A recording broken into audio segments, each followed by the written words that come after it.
दोस्तों नमस्कार। यह है मार्गदर्शन फॉर सिविल सर्विसेज। मैं अनुराग चौधरी। दोस्तों मार्गदर्शन क्विज श्रृंखला के अंतर्गत आज की वीडियो में प्रस्तुत है मार्गदर्शन क्विज संख्या 4, जिसमें हम विभिन्न प्रतियोगी परीक्षाओं की दृष्टि से महत्वपूर्ण 10 बहुविकल्पी प्रकार के प्रश्नों को सॉल्व करेंगे।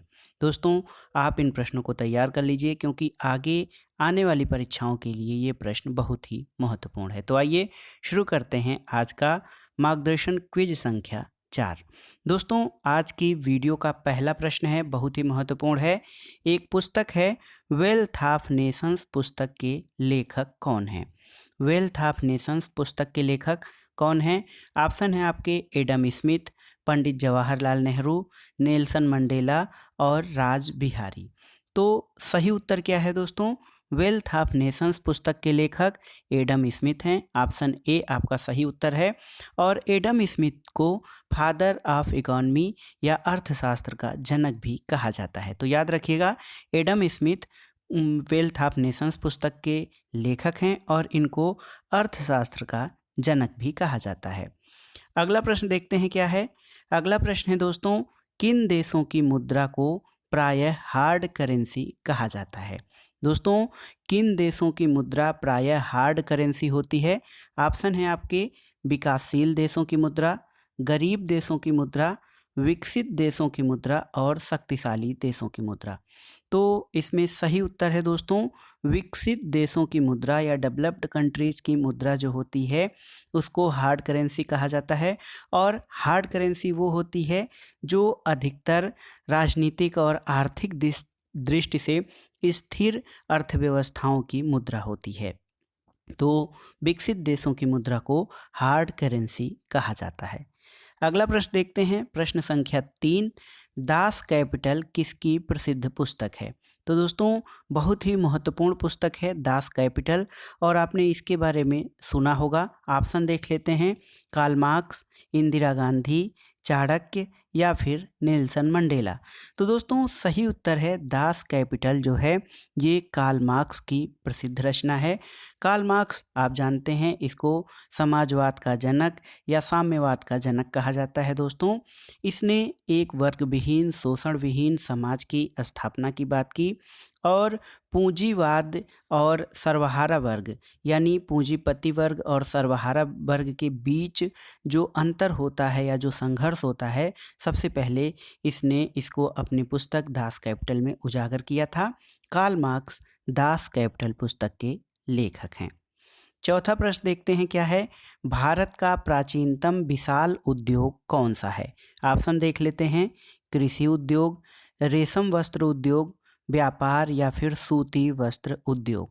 तो सही उत्तर है दोस्तों भारत का प्राचीनतम विशाल उद्योग ये सूती वस्त्र उद्योग है। और कृषि पर आधारित या कृषि उत्पाद पर आधारित ये उद्योग है सूती वस्त्र उद्योग, और ये भारत का प्राचीनतम विशाल उद्योग माना जाता है। अगला प्रश्न मार्गदर्शन क्विज संख्या 4 का 5वां प्रश्न देखते हैं।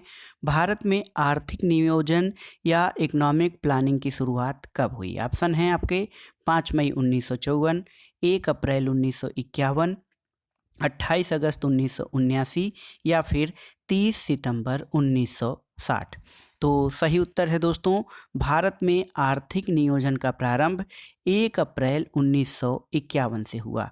और सही बात यह है कि आर्थिक नियोजन जो है वो आर्थिक विकास के लिए अपने संसाधनों का नियमित और नियोजित रूप से जो है इसका उपयोग करना, ताकि संपूर्ण देश की अर्थव्यवस्था को, लोगों की सामाजिक आर्थिक स्थिति को बढ़ाया जा सके। इसके लिए आर्थिक नियोजन या इकोनॉमिक प्लानिंग ये 1 अप्रैल 1951 से शुरू हुआ था। और भारत ने इकोनॉमिक प्लानिंग के अंतर्गत जो 5 ईयर प्लान FYP या पंचवर्षीय योजनाओं की शुरुआत जो भारत में वो आर्थिक नियोजन के अंतर्गत ही हुई है। छठा प्रश्न है दोस्तों, ज्ञान प्रकाश समिति का संबंध किससे है? देखिए बहुत ही महत्वपूर्ण है, कई बार परीक्षाओं में पूछा है ज्ञान प्रकाश समिति, इसका संबंध किससे है? ऑप्शन है आपके चाय घोटाला, रेशम घोटाला, चीनी घोटाला या फिर अनाज घोटाला। तो दोस्तों सही उत्तर है ज्ञान प्रकाश समिति का संबंध चीनी घोटाला से है। शुगर स्कैम जो है वो ज्ञान प्रकाश समिति का संबंध चीनी घोटाले से है।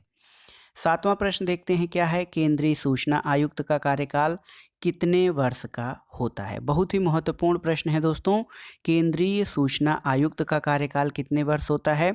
ऑप्शन देख लेते हैं, ए है 5 वर्ष या 65 वर्ष की आयु तक, ऑप्शन बी है 6 वर्ष या 60 वर्ष की आयु तक, ऑप्शन सी है 4 वर्ष या 58 वर्ष की आयु तक, और डी है 5 वर्ष या 68 वर्ष की आयु तक। तो दोस्तों केंद्रीय सूचना आयुक्त, इसका कार्यकाल होता है 5 वर्ष या 65 वर्ष की आयु तक जो अधिकतम हो। तो सही उत्तर है ऑप्शन ए, 5 वर्ष या 65 वर्ष की आयु तक जो है केंद्रीय सूचना आयुक्त का कार्यकाल होता है। 8वां प्रश्न क्या है दोस्तों, भारत के राष्ट्रपति के महाभियोग की प्रक्रिया किस प्रकार की होती है, यानी उसकी प्रकृति कैसी होती है। ऑप्शन देख लेते हैं, यह एक अर्धन्यायिक प्रक्रिया है, न्यायिक प्रक्रिया है, चुनावी प्रक्रिया है या फिर वैधानिक प्रक्रिया है। तो सही उत्तर क्या है। इसके लिए दोस्तों सही उत्तर जानने से पहले आपके लिए एक प्रश्न है। एक प्रश्न क्या है, आपको कमेंट बॉक्स में इसका उत्तर देना है। भारत के राष्ट्रपति पर महाभियोग जो है वो किस अनुच्छेद के अंतर्गत लगाया जाता है और उसकी प्रक्रिया यानी महाभियोग की प्रक्रिया किस अनुच्छेद में वर्णित है। इसका सही उत्तर आपको कमेंट बॉक्स में देना है और इस प्रश्न का उत्तर देने वाले जो हमारे कैंडिडेट हैं उनका नाम हम मार्गदर्शन के क्विज में आगे हम प्रकाशित भी करेंगे। तो प्रश्न देखते हैं, भारत के राष्ट्रपति के महाभियोग की प्रक्रिया क्या है। तो इसकी प्रकृति दोस्तों सेमी जुडिशियल होती है, यानी ऑप्शन ए आपका सही उत्तर है। भारत के राष्ट्रपति के महाभियोग की प्रक्रिया जो है वो एक अर्धन्यायिक प्रक्रिया है। 9वां प्रश्न देखते हैं, बहुत ही महत्वपूर्ण है। 2 या 2 से अधिक राज्यों के लिए संयुक्त लोक सेवा आयोग के अध्यक्ष की नियुक्ति कौन करता है। ऑप्शन है आपके राष्ट्रपति, राज्यपाल, उपराष्ट्रपति या फिर प्रधानमंत्री। तो सही उत्तर है दोस्तों 2 या 2 से अधिक राज्यों के लिए संयुक्त लोक सेवा आयोग के अध्यक्ष की नियुक्ति राष्ट्रपति द्वारा की जाती है। ऑप्शन ए आपका सही उत्तर है। मार्गदर्शन क्विज संख्या 4 का आखिरी प्रश्न यानी 10वां प्रश्न, सुंदर राजन समिति, ये एक कमेटी है सुंदर राजन कमेटी, इसका संबंध किससे है। ऑप्शन है आपके पेट्रोलियम, कृषि, कच्चा तेल या फिर एलपीजी गैस। तो सही उत्तर है दोस्तों सुंदर राजन समिति का संबंध पेट्रोलियम से है। तो इस प्रश्न का सही उत्तर हो जाएगा सुंदर राजन समिति, इसका संबंध पेट्रोलियम से है। तो ये 10 प्रश्न थे, बहुत ही महत्वपूर्ण है और आपके सभी परीक्षाओं में, चाहे वो सिविल सेवा परीक्षा हो, यूपी पीसीएस हो, राजस्थान एमपी पीसीएस, इन सभी परीक्षाओं के साथ साथ जीआईसी प्रवक्ता, गवर्नमेंट डिग्री कॉलेज, टीईटी परीक्षाओं के लिए, साथ ही साथ बैंक, एसएससी, रेलवे आदि के लिए बहुत ही महत्वपूर्ण है। आप इन प्रश्नों को तैयार कर लीजिएगा। इसके अलावा दोस्तों आपसे एक प्रश्न पूछा गया है, उसका उत्तर आपको कमेंट बॉक्स में बताना है और सही उत्तर देने वाले अभ्यर्थियों के नाम या सही उत्तर देने वाले जो हमारे कैंडिडेट्स हैं उनका नाम हम अगले जो है हम अब अगले क्विज में प्रकाशित करेंगे लास्ट में, और अगले क्विज में भी आपके लिए कुछ प्रश्न होंगे जिनका उत्तर आपको बताना है। तो दोस्तों वीडियो आपको कैसा लगा हमें कमेंट बॉक्स में ज़रूर बताइएगा। वीडियो को लाइक करें, शेयर करें और इस चैनल मार्गदर्शन फॉर सिविल सर्विसेज को सब्सक्राइब करें। वीडियो देखने के लिए धन्यवाद दोस्तों, नमस्कार।